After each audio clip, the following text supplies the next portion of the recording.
दोस्तों, कैसे हो आप सभी लोग। उम्मीद है आप लोग अच्छे होंगे और आप लोगों की तैयारी भी ठीक ठाक चल रही होगी।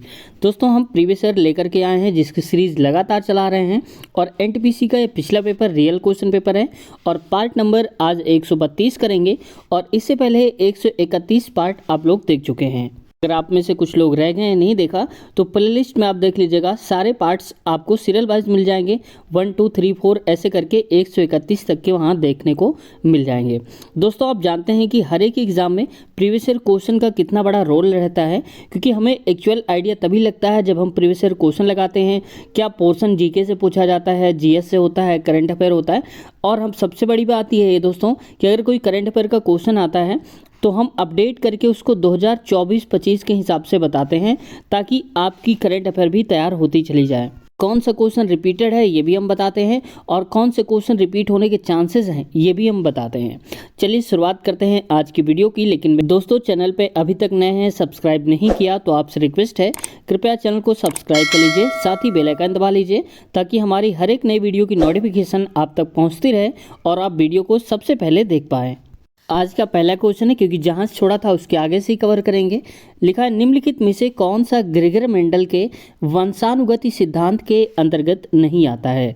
तो ये दोस्तों देखो, जो नियम है पृथक्करण का जो सिद्धांत है ये भी इन्होंने दिया था, प्रभुत्व का सिद्धांत भी दिया था और स्वतंत्र वर्गीकरण का सिद्धांत भी ग्रेगर मेंडल ने दिया था, लेकिन बायोपिक्स का सिद्धांत इन्होंने नहीं दिया था। तो ऑप्शन चौथा ही हमारा सही उत्तर हो जाएगा। अब आप लोग इनको जानने की कोशिश करेंगे तो बहुत ही लेंदी है, बस सीधा सा आप इनको ये याद रख लो कि कौन कौन से सिद्धांत दिए थे। तो तीनों ही स्टार्टिंग वाले यानी कि 1 2 और ये 3 तीनों सिद्धांत ग्रेगर मेंडल ने दिए थे। जैसे प्रभुत्व का सिद्धांत ही देख लो, ये क्या होता है कि जब विपरीत लक्षण के बीच क्रॉस कराया उन्होंने तो प्रथम पीढ़ी में केवल प्रभाजी जो लक्षण हैं वही देखने को मिले उनको। ठीक है, तो ये प्रभुत्व का सिद्धांत होता है। तो ये आपसे नहीं पूछा जाएगा, लेकिन आप सिर्फ और सिर्फ सिद्धांत ही याद रख लो, इसलिए मैं डिटेल में नहीं जा रहा हूँ इसके। यूएन द्वारा किस दशक को अंतर्राष्ट्रीय पेयजल एवं स्वच्छता दशक के रूप में नामित किया गया था। तो ये दोस्तों किया गया था 1981 से 1990 को। ये जो दशक है ये आपसे दोबारा भी पूछा जा सकता है, तो ये क्वेश्चन को आप हाईलाइट कर लो, ये दोबारा भी आपके पास आ सकता है। The numerator of a fraction is less than it's denominator by 2, यानी कि अगर मान लो कि ऊपर वाला न्यूमरेटर कहलाता है और नीचे वाला डिनोमिनेटर कहलाता है, तो कह रहा है कि 2 कम है, तो अगर डिनोमिनेटर यहाँ पर 4 होगा ना तो 2 कम ऊपर वाला होगा, यानी कि न्यूमरेटर डिनोमिनेटर के बीच का जो अंतर है वो 2 का अंतर होगा। ठीक है, ये बात आप याद रखना। अब आगे देखो क्या बोल रहा है, कह रहा है if we subtract 2 from the numerator, अगर हम इस न्यूमरेटर में 2 घटा देते हैं और ऐड टू द डिनोमिनेटर, और इसमें अगर हम 2 जोड़ देते हैं नीचे वाले में, तो हमारा जो नया फ्रैक्शन बनता है वो 1/3 हो जाता है। What is the original fraction. तो देखो ऑप्शन से ही आप उठा लो, मान लेता हूँ मैं चौथा वाला को लेके चलता हूँ। अब मैंने बोला था स्टार्टिंग में कि डिनोमिनेटर और न्यूमरेटर का जो डिफरेंस है 2 का है, अगर ये 7 है तो इससे 2 कम ऊपर वाला होगा, तो ये तो 3 है, इसको होना चाहिए था 5, तो ये तो पहले ही गलत हो गया हमारा। ठीक है, यानी कि ये गलत हो गया। अगला देखो, इसके और इसके बीच का अंतर 2 का, तो देखो 3 में से 2 हटा दो 1, बात सही है, तो मान लेता हूँ कि मैं 1/3 होगा। अब जरा यहाँ देखो, कह रहा है कि 2 घटा देते हैं किसमें, न्यूमरेटर में, तो न्यूमरेटर तो हमारा 1 है, अगर इसमें 2 घटाओगे तो माइनस में आंसर आ जाएगा, और माइनस में नहीं, हमें ओरिजिनल चाहिए 1/3, तो ये तो गलत हो गया। अगला देखो 9 5, तो कितने का अंतर है, 4 का, जबकि हमें अंतर कितने चाहिए, 2 का, तो बस ये तीनों ही गलत हो गए। तो बिना सॉल्व करे हम कहेंगे केवल पहला ही हमारा सही उत्तर हो जाएगा। समझ गए आप लोग। ठीक है, तो देखो 5/7, मैं इसको लिख कर भी बता देता हूँ, 5/7। देखो अंतर 7 से 2 कम है, तो देखो 5 कम है ना, 2 ही का तो अंतर है 7 और 5 के बीच। अब मान लो कि इसमें से एक और चीज़ कह रहा है कि 2 घटा देते हैं अगर किसमें, न्यूमरेटर में, तो आप बताओ इसमें अगर 2 घटा दोगे और इसमें नीचे वाले में 2 जोड़ दोगे तो ये कितना हो जाएगा, ऊपर तो हो जाएगा कितना 3 और नीचे कितना हो जाएगा 9, आप काट दो, 3 एक कम 3, 3 3 का 9, यानी कि 1/3 आ जाएगा। और देखो ये आ भी रहा है, समझ गए आप। तो बस यही सही उत्तर हो जाएगा पहला ही। देखो मैंने आपको जब स्टार्टिंग में बताया तो आपको एग्जाम हॉल में ऐसे ही करना है, कैसे कि अगर ये 3 नहीं सही है तो चौथा वाले में आप टाइम वेस्ट नहीं करोगे, डायरेक्ट पहला टिक करके आगे बढ़ जाओगे। ठीक है, साधारण ब्याज दर पर निवेशित एक धनराशि 3 वर्ष में बढ़कर 1512 रुपये और 4.5 साल में बढ़कर के 1668 रुपये हो जाती है। इस धनराशि पर लागू ब्याज दर बताना है, यानी कि रेट ऑफ इंटरेस्ट क्या होगा हमें ये बताना है। 3 साल में धनराशि हमारी हुई 1512 रुपये और 4.5 साल में कितनी हो गई 1668 रुपये। तो आप बताओ सालों का अंतर कितना हो गया, यानी कि 4.5 साल और ये 3 साल, तो आप कहेंगे 1.5 साल। इस 1.5 साल में अंतर कितना आया हमारी राशि का, तो 1512 से बढ़ कर के हो गई 1668। तो 1668 में से आप 1512 हटा दो, क्योंकि 1512 जो हटा देंगे तो जितना बढ़ी वही तो पता चलेगी अगले 1.5 साल में। तो देखो ये हो गया 1.5 साल 1.5 और इधर सब्ट्रैक्ट करेंगे डायरेक्ट ही कर लो आप। 8 में से 2 गया तो 6 और 6 में से 1 गया तो 5 आएगा और यहाँ पर 6 में से 1 गया तो यानी कि 156 आ जाएगा। इसको और थोड़ा सा सही करो तो इसको पॉइंट हटा के मैं नीचे लिख देता हूँ 10, तो 5 3 15, 5 दूनी में 10, तो 3 साल में कितना हो गया, ये 2 इधर पहुँच जाएगा, 2 छक्के 12, 2 पंचे 10, 1 11, 2 एकम 2, 1 3, यानी कि 312 रुपये हो गया 3 साल में। तो देखो इस 3 साल में 312 रुपये बढ़ा है, क्योंकि हमें पता है कि जो साधारण ब्याज होती है वो हर साल बराबर बराबर बढ़ता है। अगर इस साल 10 रुपये बढ़ा होगा तो अगले साल भी 10 रुपये बढ़ेगा, ऐसे करके। तो 3 साल में 312 रुपये बढ़ा होगा। तो ये दोस्तों देखो 3 साल में 1512 रुपये जो धनराशि है ना, इसमें ब्याज भी तो मिला होगा। कितना ब्याज, क्योंकि 3 साल में 312 रुपये बढ़ गया होगा, तो 312 हटा दो इसमें से, तो 1512 में से 312 आप हटा दो, तो मैं डायरेक्ट लिख देता हूँ 1200 रुपये, ये तो हो जाएगा। तो हमारी जो मूल राशि थी वो 1200 रुपये थी, क्योंकि 3 साल में तो ये भी जुड़ा ना ब्याज, तो मेन हो गया हमारे पास ये बात समझ में आ गई। अब मैं अगर 1 साल का निकालूं तो 1 साल का कितना हो जाएगा, काट दो आप, 3 की वैल्यू 312, तो 1 की वैल्यू 3 एकम 3 0, 3 चौको 12, जीरो कब लगाते हैं, देखो 3 एकम 3 पूरा पूरा कट गया, अब एक छोटा है तो जीरो लगाएंगे तो दोनों नंबर लिए हमने ऐसे। तो 1 साल में 104 रुपये बढ़ती है, तो मतलब हमें पता है कि हमारा जो ब्याज है वो 104 रुपये, मूलधन है 1200 रुपये और हमारा जो समय है वो 1 साल का निकाल रहे हैं। लोग स्क्रीनशॉट ले लो, मैं इसको हटा रहा हूँ यहाँ से, ठीक है। क्या मैं 1 साल के हिसाब से कैलकुलेशन कर रहा हूँ। तो फार्मूला हमारे पास होता है SI इक्वल P इंटू में R और इंटू में T और नीचे आ जाएगा क्या 100 हो जाएगा। तो SI कितना है 104, तो ये लिख लो 104 बराबर में P कितना है 1200 रुपये, तो ये हो जाएगा 1200। दर हमें निकालना है और 100 मतलब 1 साल का हम कैलकुलेशन लेके चल रहे हैं, ठीक है। आप 3 से भी निकाल सकते थे लेकिन 1 से छोटा लगेगा, नीचे 100 होता है तो 0 से 0 कट गए दोनों ही। R की वैल्यू क्या हो जाएगी, तो ये जो 12 है नीचे आ जाएगा इसके, क्योंकि इंटू में है और यहाँ पर डिवाइड में हो जाएगा। तो मैं डायरेक्ट लिखता हूँ R इक्वल 104 बटे में 12, इसको आप काट लो, तो 4 3 12, तो नीचे आ जाएगा 3 और 4 दूनी 8, 2 बचा तो 4 6 24, यानी कि इतने प्रतिशत आएगा दोस्तों 26 बटे में 3%। तो ऑप्शन नंबर कहाँ लिखा है, पहले ही वाला सही उत्तर हो जाएगा हमारा। तो ये हमारा करेक्ट आंसर हो जाएगा पहला वाला। आगे बढ़ते हैं। डैश ने वर्ष 2003 के दौरान एथलेटिक्स में IAAF विश्व चैंपियन में पदक जीतने वाले प्रथम भारतीय होने का गौरव हासिल किया। तो ये किया था दोस्तों अंजू बॉबी जॉर्ज ने। ऑप्शन पहला सही उत्तर, ऑप्शन दूसरा करेक्ट आंसर है हमारा। 1985 का असम समझौता 1985 में नई दिल्ली में डैश और आसू यानी कि ऑल असम स्टूडेंट्स यूनियन के नेताओं के बीच हस्ताक्षरित समझौता ज्ञापन का था, किस पे था। देखो ये बात हो रही 1985 को, और 1985 में कौन रहे होंगे प्रधानमंत्री, कह सकते हो राजीव गांधी। तो बस राजीव गांधी और आसू यानी कि जो कमेटी है उनका यूनियन है, उनके बीच समझौता हुआ था। तो ऑप्शन नंबर तीसरा करेक्ट आंसर हमारा हो जाएगा। देखो ये क्वेश्चन कितना दूर का पूछ लिया जाता है, तो ये क्वेश्चन रिपीट होने के चांसेस हो जाते हैं, क्योंकि ये क्वेश्चंस अब बदलेंगे नहीं, सेम इसका आंसर हमेशा राजीव गांधी ही रहेगा, ठीक है। तो ये जीके ज़्यादा पोर्शन आता है एनटीपीसी में, इसलिए क्वेश्चंस पूछ लिए जाते हैं। आगे बढ़ते हैं। नेक्स्ट क्वेश्चन है, स्वतंत्रता पूर्व भारत में किस आंदोलन ने कपास उत्पादन को प्रोत्साहन दिया था। तो ये दिया था दोस्तों स्वदेशी जो आंदोलन है उसने इसको प्रोत्साहन दिया था। वहीं पर देखो खिलाफत आंदोलन हो सकता है अगली बार पूछ लिया जाए आपसे। तो ये हुआ था दोस्तों 19 और 20 में, कहीं पर 20 मिलता है, 19 मिलता है। ये क्योंकि ब्रिटिश विरोधी एक आंदोलन चलाया गया था, खिलाफत आंदोलन।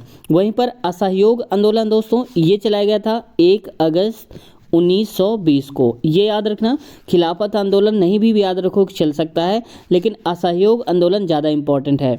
1 अगस्त 1920 को चलाया गया था। ठीक है, ये क्या था कि स्वशासन और स्वराज की मांग की गई थी अंग्रेजों से कि हमारा खुद का अपना शासन हो।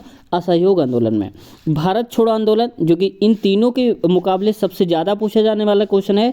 भारत छोड़ो आंदोलन ये शुरुआत हुआ था 8 अगस्त 1942 को। ये क्वेश्चन याद रखना क्योंकि ये कई बार पूछा जा चुका है ऑलरेडी। भारत छोड़ो आंदोलन एक बार शायद याद आया था, मुझे याद आ गया कि भारत छोड़ो आंदोलन के समय वायसराय कौन थे, तो वो थे दोस्तों लॉर्ड लिनलिथिगो। ये भी आप याद रखना, लॉर्ड लिनलिथिगो था। अच्छा, आप लोग बताओ कि ये नारा किसने दिया था, तुम मुझे खून दो मैं तुम्हें आज़ादी दूंगा। ठीक है, आप लोग बताना। एक रेलगाड़ी 40 किलोमीटर प्रति घंटे की चाल से चलना शुरू करती है। इसकी चाल में हर 1 घंटे में 20 किलोमीटर प्रति घंटे की वृद्धि हो जाती है, यानी कि हर घंटे वो 20 की स्पीड बढ़ा देती है अपनी। तो इस रेलगाड़ी को 470 किलोमीटर की दूरी तय करने में कितना वक्त यानी कि समय लगेगा। तो देखो दोस्तों, अभी उसकी चाल जो नॉर्मली है वो कितनी है, 40 की स्पीड से जा रही है। और मान लो कि पहले घंटे तो ऐसे ही जाएगी, और जैसे ही पहला घंटा बीता दूसरा शुरू हो जाएगा, तो दूसरे घंटे में उसकी चाल 20 और बढ़ जाएगी। तो अभी 40 थी, अब बढ़कर कितनी हो जाएगी, 60 हो जाएगी। वहीं तीसरे घंटे में कितनी हो जाएगी, 80 हो जाएगी। अगले चौथे घंटे में 100 हो जाएगी, और पाँचवें में कितनी हो जाएगी, 120 हो जाएगी। आप पहले इनको जोड़ लो, कितना हो गया, 40 60 100 किलोमीटर, 80 180 और 100 280, 280 किलोमीटर हो गया। और ये हो गया कितना, 280 और प्लस का 120, यानी कि हो जाएगा शायद 400। तो ये हो जाएगा टोटल 400। इसका मतलब 5 घंटे ट्रेन अगर चली है तो 400 किलोमीटर उसने तय कर लिया। चलना कितना था उसको, 470 किलोमीटर। तो अब बताओ कि दूरी बची कितनी होगी, 400 चल लिया, केवल 70 किलोमीटर की दूरी बची होगी। और 70 किलोमीटर बची होगी तो चाल तो उसकी बढ़ेगी, क्योंकि 5 घंटे पूरे हो गए। तो अब 120 से नहीं चलेगी, अब 20 और बढ़ा देगी। छठवां घंटा जब शुरू होगा तो उसकी चाल हो जाएगी दोस्तों 140 किलोमीटर की चाल हो जाएगी। लेकिन उसे दूरी तो तय करना है 70। तो आप बताओ कि 140 की स्पीड से कोई जाएगा और उसे 70 किलोमीटर की दूरी तय करनी है, तो 140 नीचे कर दो, दूरी ऊपर कर दो, तो 1/2 आएगा। यानी कि आधे घंटे और लगेंगे। तो 6 घंटे पूरे नहीं लगेंगे, 5 घंटे चलेगी और आधे घंटे और चलेगी। तो 5 और आधा घंटा कितना हो गया, आप कहेंगे 5.5 घंटा। तो ऑप्शन नंबर दूसरा 5 घंटे 30 मिनट हो जाएंगे, करेक्ट हो जाएगा हमारा आंसर ये वाला। दिया गया बार ग्राफ वर्ष 2017 और 18 में 5 अलग अलग दुकानों ए, बी, सी, डी और ई द्वारा कालीन की बिक्री 1000 की संख्या में दर्शाता है। इसको मैं थोड़ा सा जूम करके दिखाता हूँ आप लोगों को। ये कुछ ग्राफ ऐसे देख रखा है, ठीक है। ये अलग अलग दुकानें हैं, जैसे ए, बी, सी, डी और ई हैं। अब ये 2017 में जिनकी बिक्री हुई है वो ब्लू कलर से हैं, और थोड़ा रेड कलर में जो है वो 2018 वाली हैं, ठीक है। अब क्वेश्चन पढ़ते हैं क्या बोल रहा है। क्वेश्चन कह रहा है कि वर्ष 2018 में सभी दुकानों की औसत बिक्री, तो 18 मतलब कौन सा, ये वाला ही तो है। 18 ये कलर है और ये कलर, मतलब ये सारे के सारे कलर हैं, क्योंकि कह रहा है सभी दुकानें, चाहे ए, बी, सी, डी कोई भी दुकान हो, सभी दुकानों की बात हो रही है। तो 1000 की संख्या में कितनी है ये बताना है। तो पहले आप इन सबको जोड़ लो। तो देखो ए वाले को लेता हूँ तो ये हो जाएगा, यहाँ पर केवल रेड वाले लेना है क्योंकि यहाँ पर 2018 का रेड है और ये 18 वाला ही पूछा है। तो पहले वाले में ए में कितना है, 90 है, तो आप लिखिए यहाँ पर 90 हो जाएगा। अगला है 85, तो हो जाएगा ये 85। फिर है यहाँ पर 80, तो लिखेंगे 80। इसके बाद 70, तो ये हो जाएगा 70। अगला है यहाँ पर 75, तो आप लिखेंगे इसको 75, ठीक है। इतना आप इसको लिख लो कितना आ रहा है। तो देखो 90 और 85 कितना हो जाएगा, 175। 175 और ये 75, तो कितना हो जाएगा, 250। तो ये वाला और ये हो गया टोटल 250, यानी कि 250। इसको जोड़ लो 8 7 15, यानी कि 150, ये हो गया। टोटल कितना आ गया, 250 और 150, यानी कि 400। भाई ऐसे कर लो, 10 कर लो, 3 1 4, यानी कि 400 आ गया। तो टोटल आ गया दोस्तों 400। और औसत निकालना है तो कितने हैं कुल, 1 2 3 4 और 5, तो 5 से भाग दे दो, तो 5 एक कम 5, 5 8 40, यानी कि 8 बार गया, 0 बचा तो 80, कितना आ जाएगा, 80 सही उत्तर आ जाएगा हमारा, करेक्ट हो जाएगा। देखते हैं कहाँ लिखा हुआ है, तो देखो ऑप्शन नंबर चौथे में देख रखा है 80 करेक्ट आंसर। पिछले कुछ वर्षों में 3 अलग अलग कंपनियों ए, बी और सी द्वारा किए गए लैपटॉप के उत्पादन से संबंधित ग्राफ का अध्ययन करें। यानी कि 3 कंपनियां दोस्तों, ए, बी और सी नाम की, इसको थोड़ा सा जूम करके मैं दिखाता हूं आपको, कुछ इस प्रकार से कंपनियां हैं। ठीक है, क्वेश्चन में दिया है कि किस वर्ष में कंपनी सी और बी के उत्पादन में अंतर अधिकतम था। तो जरा ध्यान से देखो, सी और बी है तो यहाँ कलर पर ध्यान दो, इन पर सी और बी की बात करें तो यहाँ पर ये हो जाएगा येलो कलर, और यहाँ पर ये जो ऐसा वाटर कलर जैसा दिया है, वाटर नहीं लेकिन ऐसे कह सकते हो जो भी कलर है। ठीक है, तो बी और सी दिया है तो हमें ब्लू वाले से मतलब नहीं, क्योंकि ए वाला है, हमें ये केवल ये ग्राफ और ये ग्राफ ही देखना है। सबसे ज़्यादा इसमें क्या बोल रहा है कि अधिकतम अंतर बताना है कब था। तो देखो, तो अब देखो यहाँ पर ये है 50 और ये है 45, तो मैं ऐसे करते भी जाता हूँ। तो देखो ये है 50 और ये है 45, तो अंतर कितने का है दोनों का, तो अंतर आएगा केवल 5 का। यहाँ देखो ये है 55, क्योंकि इसकी लाइन देखो ना 55 लिखा है, अब ये है 55 और ये है यहाँ पर 45, तो अंतर कितने का, 55 45 का 10 का, तो यहाँ आया 10 का। अधिकतम बताना था, ये 45 ये 40, तो 5 ही का अंतर आएगा। चलो छोड़ो, 10 से ज़्यादा आएगा तो हम नोट करेंगे। ठीक है, अगला देखो ये है अंतर 50 और यहाँ पर कितना है 40, ये भी 10 का अंतर है। आगे देखो यहाँ पर कितना है, ये वाला हो जाएगा 30 और ये वाला कितना है 35, तो 5 का ही अंतर है। आगे देखो ये वाला हो जाएगा 55, देखो ये 55 ही दिया है तो ये 55 हो जाएगा, और इधर वाला हो जाएगा कितना, ये 40 हो जाएगा, तो लिखेंगे 40। तो कितने का अंतर आया, 15 का अंतर आ गया, तो ये हो जाएगा 15। अभी तक 10-10 था, तो सबसे ज़्यादा अंतर क्या देखने को मिला, 15, लेकिन कहाँ पर, 6वें वर्ष में, यानी कि इसमें, इसी में तो है, देखो ये वाला इसी की सीध में तो है, तो बस 6वां सही उत्तर हमारा हो जाएगा करेक्ट आंसर। तो देख सकते हो आप, ऑप्शन नंबर पहला ही सही उत्तर लिखा हुआ है हमारे पास। निम्नलिखित तालिका विभिन्न विषयों में 2 छात्रों राज और रोहित द्वारा प्राप्त अंकों को दर्शाती है। यानी कि राज ने कितने अंक पाए हैं ये लिखे हुए हैं, और कितने में पूर्णांक में से इसमें से, और रोहित ने इतने अंक पाए हैं, पूर्णांक इनका इतना रहा है। ठीक है, अब देखते हैं आगे। क्वेश्चन में कहा यह जा रहा है कि रोहित और राज द्वारा प्राप्त कुल प्रतिशत अंकों के बीच कितना अंतर है ये बताना है। तो पहले तो ये देख लो आप कि कितने कितने का इनका अंतर देख रखा है। सबको अगर आप ऐड करोगे तो कितना हो जाएगा, 7 5 12 4, 12 4 हो जाएगा, यहाँ पर 16 हो जाएगा, तो 6 लिखिए, यहाँ पर 4 3 7, 4 11 2 14, 14 1 15, यानी कि 56 हो गया। अब दूसरे वाले को इनको ऐड करो आप, तो कितना हो जाएगा, 8 और 5 5 10, यानी कि 18, 1 बचा, 4 3 7, 4 11 और 11 3 14, 1 15, यानी कि हो जाएगा यहाँ पर कितना, ये हो जाएगा 158। तो यहाँ पर लिखिए 158। तो देखो 156 था, वो माफ़ कीजिएगा मैंने थोड़ा अलग 56 ही लिख दिया था, वो 156 है। तो अब दोनों को अंतर करोगे तो 156 158, यानी कि 2 का अंतर आएगा। भले ही आप 158 में से 156 घटा दो, मायने नहीं रखता, तो यहाँ पर 2 आएगा। ठीक है, अब आया हमारे हिसाब से 2, तो लिखो, लिखा है यहाँ पर 2। टोटल कितने का पूर्णांक था दोस्तों, तो ये देखो पूर्णांक तो सेम था ना, इसका भी पूर्णांक कितने का था, इसका भी इतने का था, तो टोटल कितना हो गया, 50 50 100 और यहाँ पर 100, यानी कि 200 का पूर्णांक। प्रतिशत बताना है, प्रतिशत की बात कर रहे हैं तो इंटू में 100 कर दो आप, 00 से 00 काटो, 2 से 2, यानी कि कितना आ गया, 1% आएगा। ठीक है, तो 1% हमारा सही उत्तर हो जाएगा। तो ऑप्शन नंबर देख सकते हो, चौथा वाला हमारा करेक्ट आंसर देख रखा है यहाँ पर। निम्नलिखित तालिका में वर्ष 2015 से 18 तक 3 विभिन्न अलग अलग राज्यों बिहार, कश्मीर और पंजाब में गेहूं का उत्पादन टन में दर्शाया गया है। ठीक है भाई, देखते हैं यहाँ पर। अब देखो ये राज्य हैं बिहार, कश्मीर और पंजाब। मान लो 2015 में हमें देखना है कि कश्मीर में तो 5.6 टन उत्पादन हुआ और बिहार में 7.2, ऐसे करके देखना है। ठीक है, अब ये तो हो गया डेटा। अब क्वेश्चन में क्या पूछा है हमसे, क्वेश्चन में देखो ये कह रहा है क्वेश्चन में, वर्ष 2015 और वर्ष 2016 में हुए सभी तीनों राज्यों में गेहूं के कुल उत्पादन का अंतर कितना है। तो देखो 15 और 16 में तीनों राज्यों की बात हो रही है, तो 15 में कितना हुआ, इतना उत्पादन हुआ, 16 में कितना, इतना हुआ, तो पहले इसको जोड़ो, तो ये कितना हो जाएगा, देखो 2 6 8 2 10 यानी कि 0 पॉइंट लगा दो। 7 5 12 और 12 6 18 1 19 यानी कि 19.0 हो जाएगा। और इसका उत्पादन कितना हुआ?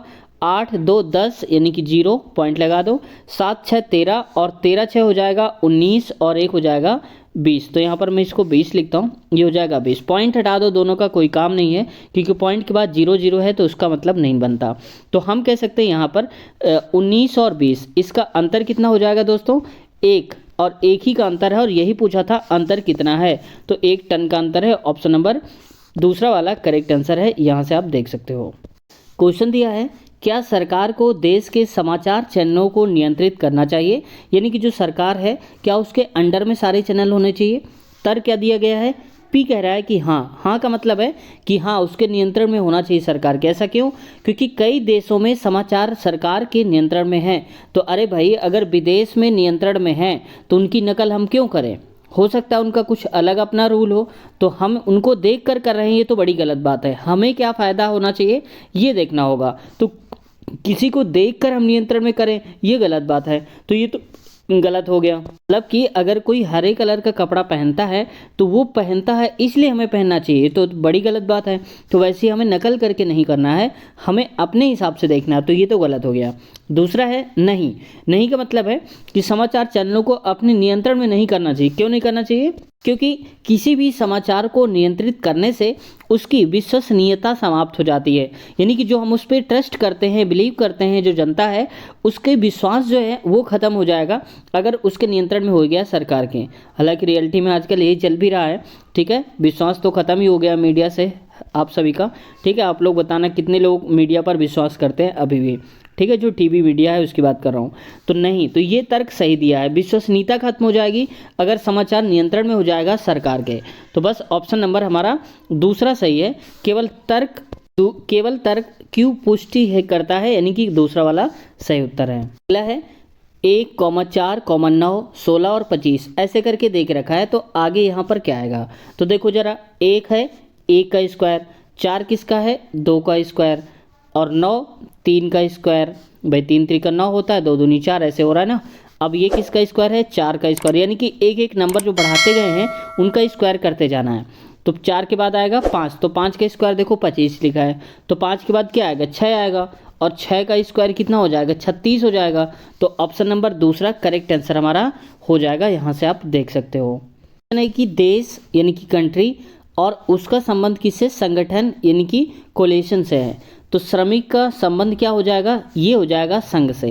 यानी कि कोई भी कंट्री होती है उसका संगठन होता है, गठबंधन, माफ कीजिएगा, गठबंधन होता है। और वैसे जो श्रमिक हैं, श्रमिक की क्या होती है? एक यूनियन होती है, यानी कि संघ होता है श्रमिकों का। ऑप्शन नंबर तीसरा करेक्ट आंसर हमारा हो जाएगा। दोस्तों देखो, ये लॉजिकल क्वेश्चन होते हैं। अगर आप पेपर के समय में आपका लॉजिक सही काम कर गया तो आपका आंसर आ जाएगा, और अगर सही काम नहीं किया तो नहीं आता। इसमें बहुत ज़्यादा वो नहीं है कि आप क्या पढ़ के आए हैं क्या नहीं आए हैं, ये प्रेजेंस ऑफ माइंड को दिखाता है आपके, ठीक है। आगे बढ़ते हैं। कथन पी कह रहा है सभी राजा रानियां हैं, क्यों है? कुछ रानियां केक हैं और कुछ राजा केक हैं। तो देखो, कुछ जब कभी ऐसा क्वेश्चन आ जाए तो आप एक काम किया करो कि जो सभी वर्ड कहीं लगा हो तो 2 गोले बनाओ हमेशा। जैसे देखो, एक ऐसे गोला बनाओ और एक उससे बड़ा गोला बनाओ, ऐसे करके। जिसके साथ सभी लगा है उसको अंदर रखो, यानी कि सभी राजा। तो राजा को मैं क्या लिखता हूँ? RJ लिख देता हूँ, और रानी को क्या लिखता हूँ? RN लिख देता हूँ, ठीक है, ऐसे करके। अब आगे कह रहा है कुछ रानियां केक हैं, तो रानी तो ये हैं, और कुछ वर्ड आने पर हम एक गोला को ऐसे टच करते हैं इस प्रकार से। कह रहा है कुछ रानियां, तो कुछ रानियां क्या हैं? केक है। तो केक को मैं यहाँ पर लिख देता हूँ, CK लिख देता हूँ, ठीक है। आप लोग अपने हिसाब से लिख लेना, क्योंकि पहचान में आना चाहिए कौन सा गोला क्या है। अगला है कुछ राजा केक हैं, तो कुछ राजा केक हैं। अब राजा तो यहाँ पर है और केक कहाँ पर है? यहाँ पर है। तो इसका मतलब केक को हमें यहाँ नहीं बनाना है, हमें थोड़ा यहाँ तक बनाना है, ऐसे करके। समझ गए आप?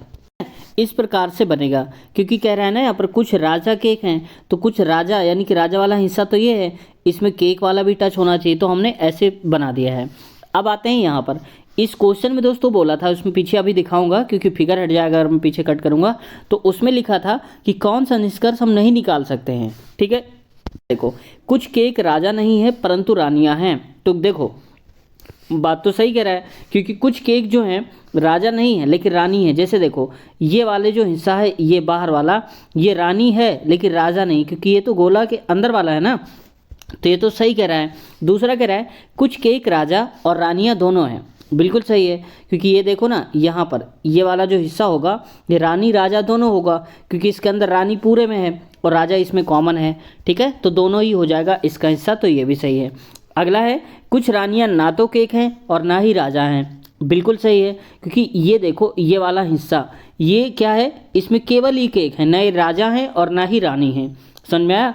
तो ये भी सही कह रहा है। जबकि चौथा वाला आप देखो, चौथे वाले में क्या कह रहा है, इसमें से कह रहा है कि सभी रानियां या तो केक हैं या राजा हैं, यानी कि जितनी भी रानियां हैं या तो केक के अंदर हैं या तो राजा उसके अंदर हैं। कि जो रानियां कह रहा है जितनी भी रानियां हैं या तो राजा के अंदर आएंगी या तो केक के अंदर आएंगी, तो ऐसा तो नहीं है ना, क्योंकि रानी के अंदर खुद ही राजा है, तो राजा के अंदर कैसे रानी आ जाएगी, तो ये तो गलत हो गया और हमें गलत ही बताना था। तो ऑप्शन नंबर चौथा करेक्ट आंसर हो जाएगा।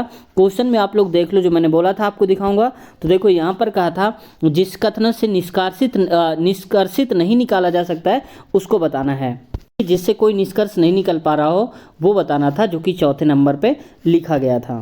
क्वेश्चन है दिए गए कथन को ध्यानपूर्वक पढ़ें और विकल्पों से कथन का तार्किक रूप से पालन करने वाले निष्कर्ष का चयन करें।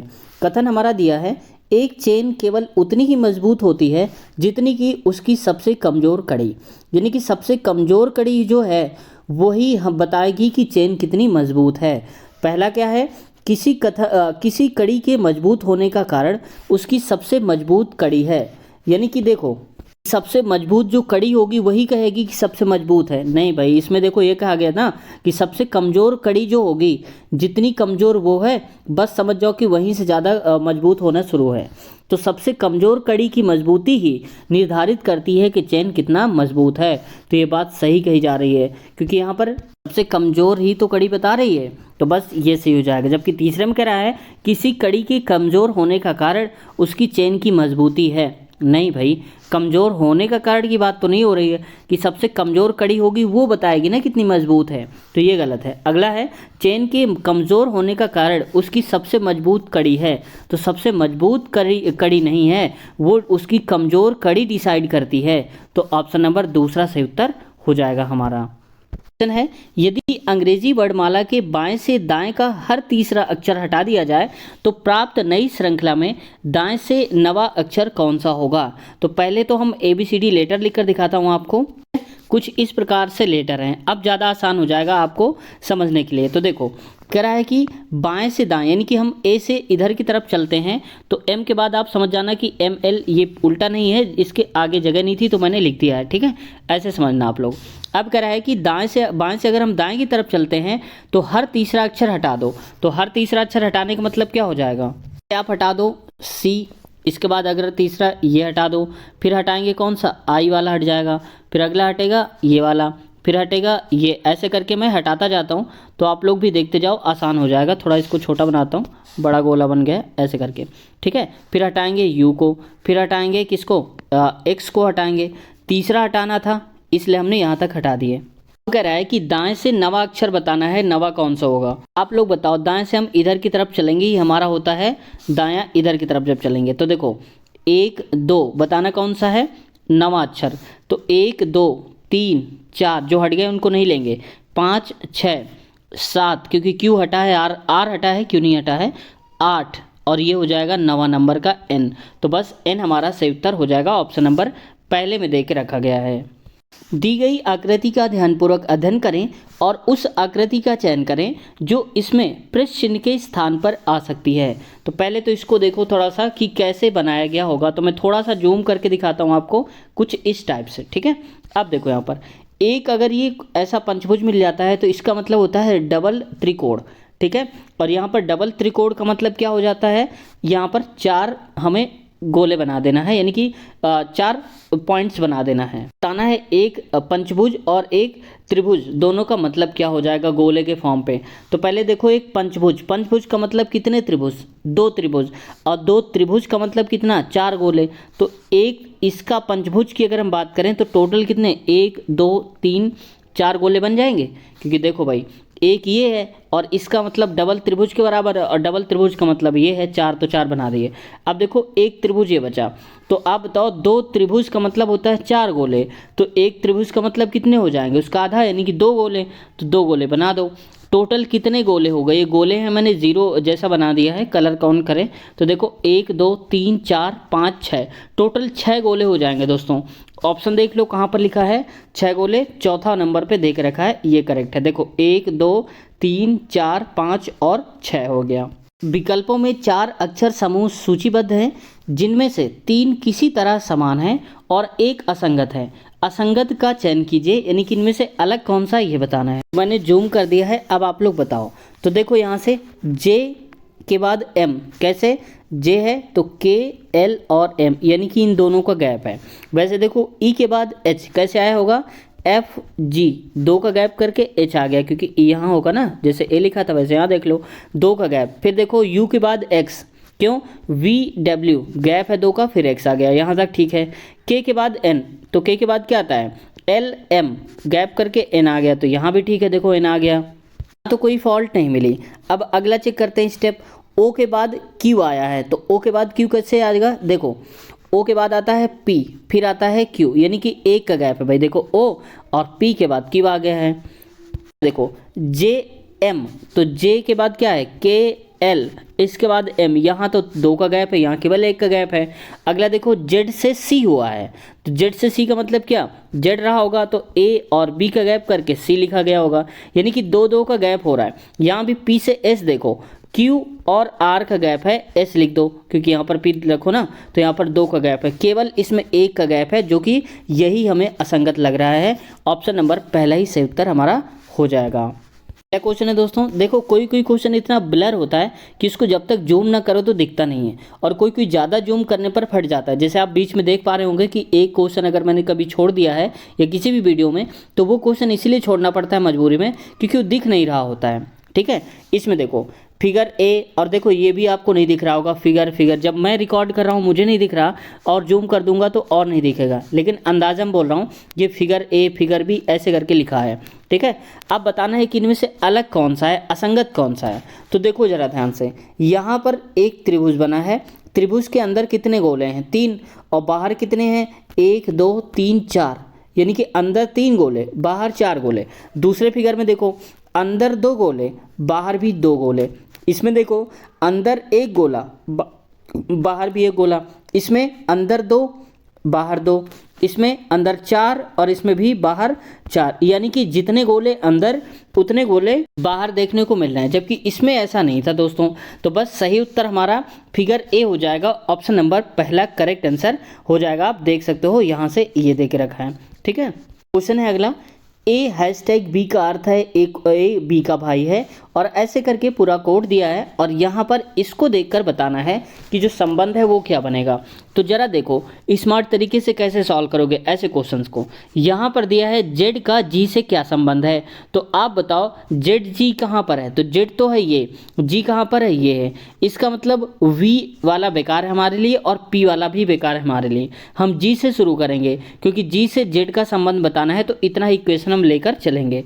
दोस्तों मजबूरी इसमें यह है कि अगर मैं इसको और जूम करता हूं तो फिर ये साइड का नहीं दिखेगा, और साइड नहीं दिखेगा तो हम संबंध नहीं बता पाएंगे। ठीक है, तो पी को छोड़ दो, जी से शुरू करो। तो मान लेता हूं मैं यहाँ पर लिखा है क्या, जी लिखा हुआ है। अब आगे जी परसेंटेज, और परसेंट का मतलब क्या है, यहाँ पर देखो A% बी का अर्थ है ए बी की माँ है, तो हम कहेंगे जी यू की माँ है, तो माँ है इसलिए माइनस करता हूँ, क्योंकि यहाँ पर ये फीमेल को माइनस करता हूँ, प्लस करता हूँ जो मेल होगा, क्योंकि जेंडर डिफाइन करने में आसान हो जाएगा। तो जी माँ है किसकी, यू की, तो यू को मैं नीचे लिखता हूँ क्योंकि उसकी नीचे वाली पीढ़ी होगी। अगला देखो यू हैशटैग वी, और हैशटैग वाला कहाँ है, यहाँ है, और ए हैशटैग बी का अर्थ है ए बी का भाई है, तो वैसे ही देखो यू किसका भाई हो जाएगा, वी का, तो यू तो भाई है, ये तो फिक्स है, किसका है, वी का, तो ये लिख दो वी। अब पता ये नहीं है कि वी लड़की है कि लड़का, लेकिन ये फिक्स हो गया कि यू लड़का, इसलिए मैंने प्लस कर दिया। आगे देखो वी और एरर साइन लगा के टी लिखा है, तो एरर साइन वाला कहाँ पर है, तो ये लिखा है यहाँ पर कहाँ है, इसमें ये है देखो ऊपर, तो ए एरा साइन बी का अर्थ है ए बी की बेटी है। तो वैसे देखो वी बेटी है, किसकी बेटी है, तो ये बेटी हो जाएगी टी की, तो मैं यहाँ पर लिख देता हूँ टी की। तो आप बताओ ज़रा ध्यान से कि ये दोनों आपस में जब भाई बहन हो गए तो इनकी मम्मी जी हो गई, और जब इसके पिताजी, एक पिता होंगे एक मम्मी होंगी, दो मम्मी तो नहीं हो सकती ना, तो इसका मतलब ये पिताजी हो जाएंगे, और ये दोनों आपस में भाई बहन यानी कि, और ये आपस में पति पत्नी हो जाएंगे। ये बात तो फिक्स है ना, मम्मी पापा हो जाएंगे और ये दोनों भाई बहन, यानी कि जी और टी दोनों की संतानें यू और वी हैं।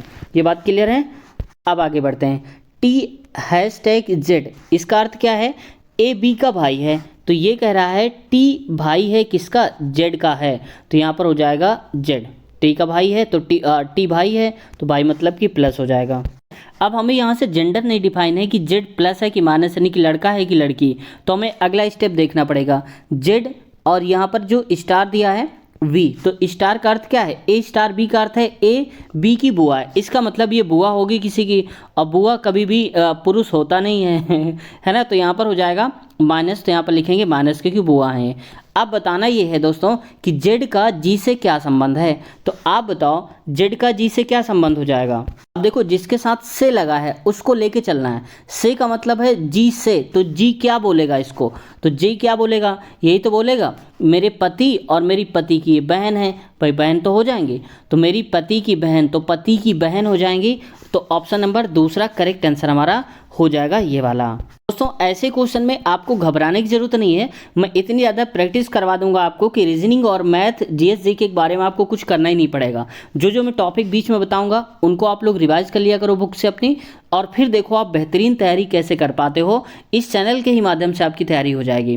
फिर आप खुद लगाना टेस्ट सीरीज या कुछ भी लगाना, फिर आप बताना कि कितना अच्छे से आप कर पा रहे हो। तो दोस्तों आज हमने ये क्वेश्चन पेपर को कवर कर लिया, यानी कि पूरा हो गया। इसके बाद हम अगला क्वेश्चन पेपर लेंगे, यानी कि ये वाला जो कि 2 फरवरी 2021 का पूछा गया था, इसको हम शुरुआत से सॉल्व करने की कोशिश करेंगे। अगले पार्ट की लिंक आपको इसी वीडियो के नीचे, जिस वीडियो को आप देख रहे हो, डिस्क्रिप्शन में मिल जाएगी, लिखा होगा अगला पार्ट, सबसे पहले ही लिंक मिलेगी आपको, उसमें क्लिक करके आप आगे वाले पार्ट्स देख सकते हो। ठीक है दोस्तों, साथ ही अगर आप ग्रुप डी की तैयारी कर रहे हैं एलपी टेक्नीशियन की, तो भी उनके भी हमने प्रीवियस ईयर करवा दिए हैं बहुत सारे, और सबकी अलग अलग प्लेलिस्ट बना दिया है, वहाँ पर सारे पार्ट वाइज हमने सेव कर दिए हैं। जैसे ग्रुप डी का पार्ट 1 से लेकर 2, 3, 4 ऐसे करके हमने बहुत सारे करवा दिए हैं, और अभी और भी कंटिन्यू कर रहे हैं। साथ ही अगर आप एलपी टेक्नीशियन देखना चाहते हैं तो उसकी भी सीरीज सीरियल वाइज हमने लगा दिया है 1, 2, 3 करके पार्ट में। साथ ही दोस्तों हमने अलग प्लेलिस्ट एक और बना दी है, जिसमें आपको रेलवे की इंटरव्यूज देखने की ज़रूरत पड़ती थी, तो वहाँ से सारी वीडियोस हमने प्लेलिस्ट में सेव कर दिए हैं रेलवे इंटरव्यू के नाम से, वहाँ से देख सकते हो। और दोस्तों जनरल नॉलेज का वेटेज ज़्यादा होता है काफ़ी कुछ, क्योंकि आप जानते हैं काफ़ी अच्छी खासी जनरल नॉलेज पूछी जाती है एनटीपीसी में, तो इसके लिए भी हमने अलग से प्लेलिस्ट बना दिया है जनरल नॉलेज की, तो वहाँ से आप क्वेश्चन पढ़ सकते हो, और वो क्वेश्चन आपके बहुत ही काम आएंगे, और बहुत सारे क्वेश्चन में देखने को भी मिलेंगे। साथ ही दोस्तों मैथ की तैयारी के लिए आप लोग चिंता कर रहे थे, उसकी भी प्लेलिस्ट आपको मिल जाएगी, तो सारी सब्जेक्ट की प्लेलिस्ट आपको मिल जाएगी, घबराने की आवश्यकता नहीं है।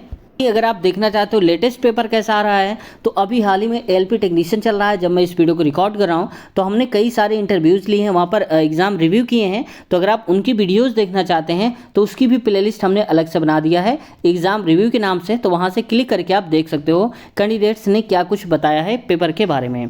दोस्तों चैनल पसंद आया हो तो चैनल को सब्सक्राइब कर लीजिए, साथ ही बेल आइकन दबा लीजिए, ताकि जब भी हमारी अगली वीडियो आए आपके पास नोटिफिकेशन पहुंच जाए और आप सबसे पहले वीडियो को देख पाएँ। किसी का कोई क्वेश्चन है, किसी भी प्रकार का कोई डाउट है, तो आप लोग कमेंट्स करिए, आप सभी का रिप्लाई देने की कोशिश करेंगे। जैसे हजारों लोगों ने अब तक कमेंट्स करे, उन सबके हमने रिप्लाई दिए हैं, और भले ही आपका रिप्लाई तुरंत ना मिले, अगले दिन मिले, लेकिन रिप्लाई आपको ज़रूर मिलेगा। तो देर किस बात की, अगले पार्ट में फिर से मुलाकात करते हैं, नीचे लिंक है डिस्क्रिप्शन में, क्लिक करिए, और फिर मिलते हैं अगले पार्ट में। Take care, bye bye.